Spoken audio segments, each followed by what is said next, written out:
كل سنة وانتوا طيبين. يلا بينا النهاردة نبدأ أول تفريزات لرمضان، وهي صلصة الطماطم البيور. هنعملها بطريقة سهلة وبسيطة جدا، كمان تقدروا تحفظوها في الفريزر لمدة سنة، طعمها مستحيل يتغير بالطريقة دي. شايفين بقى تقيلة ازاي ولونها كمان أحمر قوي؟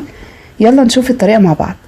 بعد ما غسلتها كويس وميتها بيضة زي ما انتوا شايفين، حطيت عليها خل وملح وسبتها 5 دقايق. بعد كده رجعت غسلتها تاني وبس كده، وجبت بقى الحلل بتاعتي وبدأت اقطع الجزء اللي فوق من الطماطم والجزء اللي من تحت، وقطعتها بالشكل اللي انتوا شايفينه ده. تقدروا تقطعوها اي تقطيعة، وحطيتها على البوتاجاز بالشكل ده. بعد كده هحط الحلل بتاعتي على البوتاجاز على نار هاديه جدا، وكل ما تطلع الميه الصفرة دي هصفيها كلها. لازم نتخلص الميه دي لحد بقى القشره بتاعتها ما تفصل. وكده الطماطم بتاعتي استوت، هبدا اعملها في الخلاط واصفيها وارجعها تاني على البوتاجاز. تاخد غلوه واحده مع معلقه ملح ومعلقه زيت ومعلقه سكر بالشكل ده. هسيبها تاخد غلوه واحده، وبعد كده